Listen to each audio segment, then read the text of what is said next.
Hello everyone, Trainmaster04 here, and I decided I ought to make a nice little short formally introducing the new narrow gauge fleet that I have recently acquired.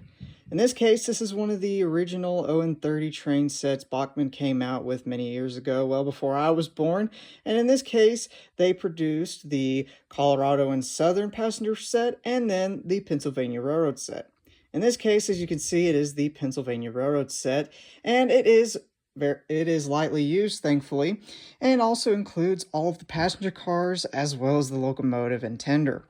In this case, the set did come with its track and a nice spectrum transformer, so the narrow gauge line can be fairly independent. In this case, with the train itself, I already have a number of ideas I want to do with it, thanks to a few inspirations, such as with the locomotive. Currently, I have plans to produce a whistle cord going into the cab, as well as a bell cord with some tan twine, highlight some of the piping along the side of the boiler, maybe even give some wood detail along the running board, depending on how things turn out. Maybe add some air piping coming off of the air compressor, and then for the tender, possibly finding myself a 3D printed or making my own air compressor tank located up here on the tender, like a lot of the other narrow gauge locomotives of the time, giving it some more red details like the Pennsylvania heavily did over the years, such as putting it on the pilot of the locomotive and highlighting valves and gauges.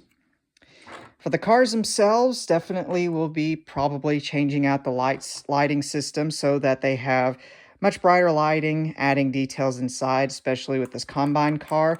Since the cars were already nicely made with wood flooring inside, all I gotta do is add people and also equipment within there. I mean, they even have a nice stove with inside, so there's great potential with these little cars from the get-go. And then with the observation car, I am planning on naming it and turning it into a nice little exclusive car. In this case, I'm planning on naming it Reese, as that is the name of the valley on my railroad, Reese Valley, since the mountain is called Reese Mountain, or Reese Ridge, named after my Brittany Spaniel. And in this case, so far, the locomotive runs great, and hopefully in the future, I'll be able to post an update video of it running around and also stating what kind of updates, or upgrades, I should say, I've done to the model. But for now, let the narrow gauge bonanza begin.